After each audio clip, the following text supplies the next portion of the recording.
മോദി പരാമർശത്തിൽ 2 വർഷം തടവ് ശിക്ഷ വിധിച്ച സൂറത്ത് കോടതി വിധിക്കെതിരെ അപ്പീൽ നൽകാൻ രാഹുൽ ഗാന്ധി. വിഷയത്തെ നിയമപരമായും രാഷ്ട്രീയമായും നേരിടാനാണ് കോൺഗ്രസ് തീരുമാനം. വിഷയം ചർച്ച ചെയ്യാൻ കോൺഗ്രസ് വൈകിട്ട് യോഗം വിളിച്ചിട്ടുണ്ട്.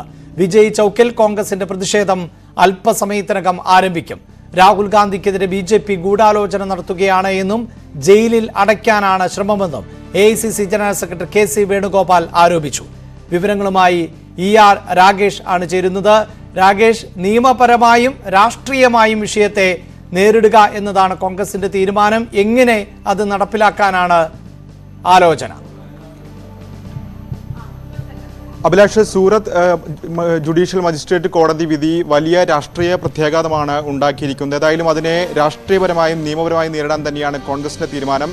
രാഷ്ട്രീയപരമായ നീക്കങ്ങൾ ഇന്നലെ തന്നെ ഈ വിധിക്ക് ശേഷം തന്നെ കോൺഗ്രസ് ആരംഭിച്ചു കഴിഞ്ഞു. ഇന്നലെ ഡൽഹി വിമാനത്താവളത്തിൽ ഇറങ്ങിയ രാഹുൽ ഗാന്ധിക്ക് വലിയ സ്വീകരണമാണ് ഒരുക്കിയത്. കോൺഗ്രസ് നേതാക്കൾ പുറമെ NCP നേതാക്കൾ അടക്കമുള്ളവർ അവിടെ എത്തിയിരുന്നു. DMK നേതാക്കളും അവിടെ എത്തിയിരുന്നു. അങ്ങനെ പ്രതിപക്ഷത്തിന്റെ കൂടി പിന്തുണർപ്പിച്ചുകൊണ്ടുള്ള നീക്കമാണ് കോൺഗ്രസിന്റെ ഭാഗത്ത് നിന്ന് നടക്കുന്നത്. നിയമപരമായ പോരാട്ടം ഇനി നടക്കേണ്ടതുണ്ട്. കാരണം രാഹുൽ ഗാന്ധി 2 വർഷത്തെ ശിക്ഷ വിധിച്ചതോടുകൂടി രാഹുൽ ഗാന്ധിക്ക് അയോഗ്യത വന്നിരിക്കുകയാണ്, അയോഗ്യത ഭീഷണി നിലനിൽക്കുകയാണ്.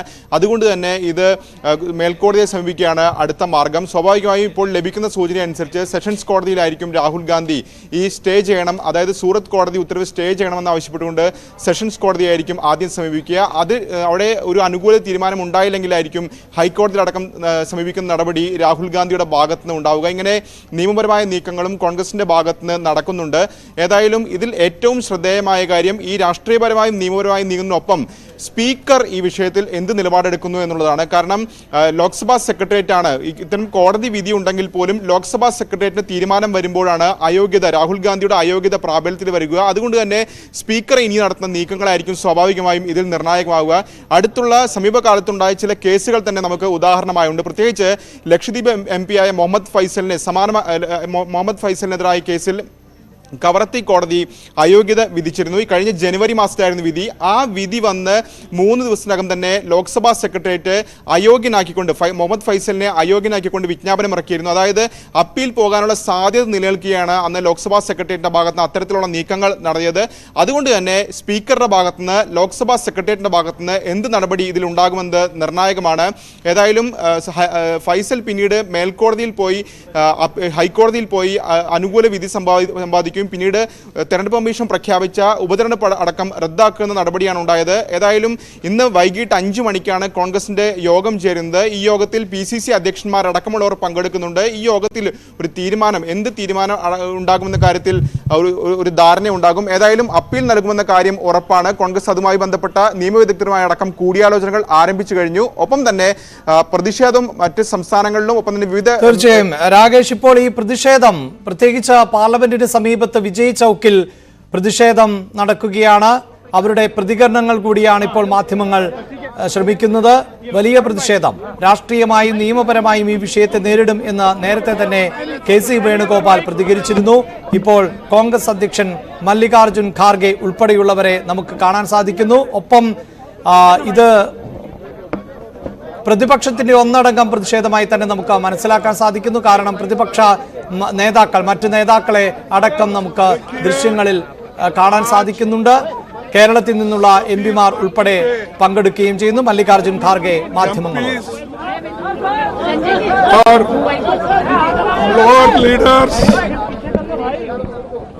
हमारी जो डिमांड JPC का था और है, उस डिमांड को लेकर हम सभी लोग आज फिर एक बार यहाँ विजय चौक पे प्रदर्शन कर रहे हैं। एक बात तो इससे साफ और जाहिर होता है कि मोदी जी जनता से कुछ छुपाना चाहते हैं। हालांकि नीरव मोदी, चौकसी, ललित मोदी, मल्ल्या ऐसे लोग करोड़ों, हजारों करोड़ रुपए सरकार से लूट के बाहर चले गए, लेकिन उनके बारे में मोदी जी मुंह नहीं खोल रहे और हमेशा दूसरों को टीका करने में वो बहुत अच्छा समझते हैं। आज मैंने बीजेपी का एक कमेंट सुना कि कांग्रेस और अपोजिशन के लोग बैकवर्ड क्लास के खिलाफ बात कर रहे हैं। अरे भाई, बैकवर्ड क्लास जो चोरी करके भाग गए वो बैकवर्ड क्लास के हैं? बताओ मेरे को कोई बैकवर्ड क्लास का आदमी हजारों करोड़ लेके चले गया, घपला किया और 12 लाख 2.5 साल में अगर किसी ने कमाया है तो अदानी ने कमाया है। वो कमाने के लिए अगर कोई मदद किया है तो मोदी जी ने किया है। हम अदानी की बात कर रहे हैं तो ये बीच में झगड़ा लगाने के लिए बैकवर्ड क्लास फॉरवर्ड क्लास बोल रहे हैं। अरे पैसे जो हड़प कर रहे हैं उसके लिए हम तो जेपीसी चाहते हैं। यहाँ पर बैकवर्ड फॉरवर्ड का सवाल कहाँ आ गया? ये एक तरफ, और दूसरी तरफ जो हमारा एक ही मुद्दा है, जनता का पैसा, LIC का। आपका വിജയ് ചൗക്കിൽ വലിയ തോതിലുള്ള പ്രതിഷേധങ്ങൾ ആണ് ഇപ്പോൾ നടന്നുകൊണ്ടിരിക്കുന്നത്. കോൺഗ്രസ് അധ്യക്ഷൻ മല്ലികാർജുൻ ഖാർഗെ ആണ് ഇപ്പോൾ സംസാരിക്കുന്നത്. निकाल कर लोन देकर उनकी जो कितनी उनकी असेट है उसका कोई ब्यौरा उन्होंने नहीं लिया। जैसा पूछते गए वैसा देते गए और आज उनका जो शेयर वैल्यू भी गिर रहा है तो हमारे पैसे जो LIC के उसमें है उसका भी वो भी कमजोर हो रहा है, बैंक्स कमजोर हो रहे हैं। ये सारी चीजें बाहर आने दो, इसीलिए हम joint press conference joint parliamentary committee चाहते हैं और इसी मुद्दे पे हम लड़ रहे हैं 4 महीने से, लेकिन सरकार सुनना नहीं चाहती। उनको क्या दिक्कत है? क्योंकि जेपीसी में तो उनके मेंबर ज्यादा होते हैं, उनका तो 2/3 मेजॉरिटी है। इसके बावजूद वो डर रहे हैं। क्यों? इसीलिए डर रहे हैं कुछ गलती है, दाल में काला है, तो इसीलिए वो डर रहे हैं। और हम ये लड़ते रहेंगे, एकजुट होकर लड़ रहे हैं, आगे भी लड़ते रहेंगे। उसके अलावा राहुल गांधी जी जो सच बोल रहे हैं और उन्होंने पार्लियामेंट में अपनी बात को सच्चाई से रखी, बहुत से मुद्दे उन्होंने वहां जो रखा कि अदानी को किसने लेके गया था विदेशों में, और जब प्रधानमंत्री जी विदेश गए थे उस वक्त कहां पर अदानी उनको मिले, ये सारी चीजें उन्होंने पूछी। क्या ये गलत है? पार्लियामेंट में इंफॉर्मेशन लेना गलत है? और इसलिए वो आज राहुल जी को भी बोलने नहीं दे रहे और उनके लिए उनको एक्सप्लेन करने के लिए भी वो नहीं दे रहे। इसका मतलब क्या है कि हम लूटते रहेंगे, तुम मुंह बंद करके रहो। ये उनकी चाल है। और अब आज भी कोशिश की है राहुल गांधी जी बोलने के लिए, उन्होंने चिट्ठी लिखी थी और 3 दिन पहले भी उन्होंने चिट्ठी लिखी थी कि मुझे बोलने के लिए आप परमिशन दीजिए।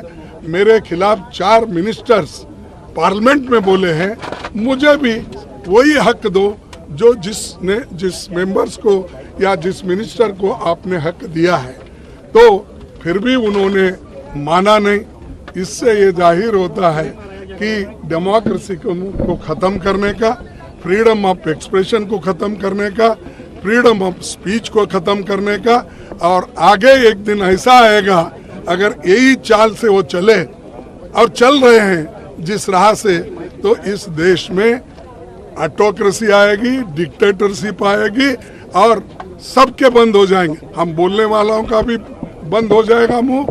आप जो आज रिकॉर्डिंग करके सो टीवी में दिखाते हैं, लिखते हैं, वो भी बंद हो जाएगा।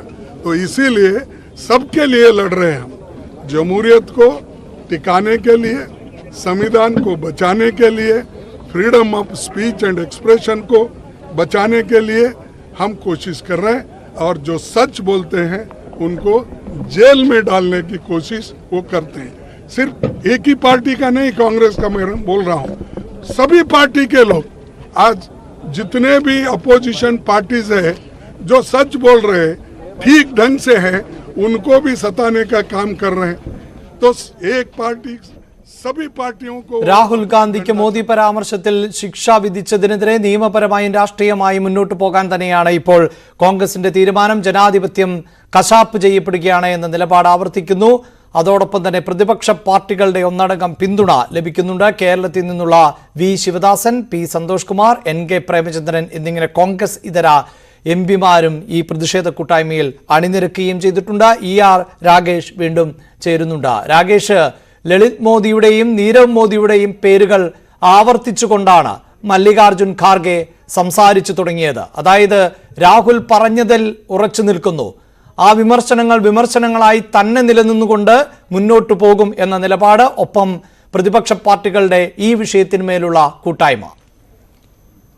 അഭിലാഷ്, JPC വിഷയം കൂടി ഏതായാലും പ്രതിപക്ഷം ശക്തമായി ഉന്നയിക്കുകയാണ്. കാരണം പാർലമെന്റ് നടപടികൾ ഇന്നും തടസ്സപ്പെടുന്ന സാഹചര്യമുണ്ടായി. അതിനുശേഷം തന്നെയാണ് ഇപ്പോൾ ഏതായാലും 2 തവണ ലോക്സഭ സമ്മേളിച്ചു, രാജ്യസഭ 2 മണിവരെ നിർത്തിവെച്ചു. ഏതായാലും അദാനി വിഷയത്തിൽ JPC അന്വേഷണം വേണമെന്നാണ് പ്രതിപക്ഷത്തിന്റെ ആവശ്യം. ഇന്നും ഖാർഗെയും തന്റെ മാധ്യമങ്ങളെ കണ്ടപ്പോഴും സമാനമായ കാര്യം തന്നെയാണ് ഇപ്പോൾ വ്യക്തമാക്കിയത്. അതായത് ജനാധിപത്യം അപകടത്തിൽ എന്ന ബാനർ ഉയർത്തിക്കൊണ്ടാണ് പ്രതിപക്ഷ പാർട്ടികൾ ഈ പ്രകടനം നടത്തിയത്. ഒപ്പം തന്നെ ഈ കേന്ദ്ര സർക്കാർ എന്തുകൊണ്ടാണ് നീരവ് മോദി അടക്കമുള്ള വിഷയങ്ങൾ പിടികിട്ടാപ്പുള്ളിയുടെ കാര്യത്തിൽ മൗനം പാലിക്കുന്ന വിമർശനമാണ് കോൺഗ്രസ് ഉന്നയിക്കുന്നത്. ഏതായാലും ഈ വിഷയത്തിൽ ശ്രദ്ധേയമായ കാര്യം, കോൺഗ്രസിനോട് പല വിഷയത്തിലും എതിർത്ത് നിൽക്കുന്ന ആം ആദ്മി പാർട്ടി അടക്കമുള്ള കക്ഷികൾ ഈ പ്രതിപക്ഷ കൂട്ടായ്മയിൽ പങ്കെടുത്തു എന്നുള്ളതാണ്. കാരണം നിലവിൽ ആം ആദ്മി പാർട്ടി നേതാക്കൾ ഇതിൽ പങ്കെടുക്കുന്നുണ്ട്. ഒപ്പം തന്നെ രാഹുൽ ഗാന്ധിയുടെ വിഷയത്തിലാണെങ്കിലും, രാഹുൽ ഗാന്ധിയുടെ അയോഗ്യത ഭീഷണി സംബന്ധിച്ച വിഷയത്തിലാണെങ്കിലും ഇന്നലെ ശക്തമായ ഭാഷയിൽ ഇതിനെ അപലപിച്ചുകൊണ്ട് രംഗത്ത് വന്ന് അരവിന്ദ് കെജ്രിവാളാണ്. അങ്ങനെ ഒരു പ്രതിപക്ഷത്തിന്റെ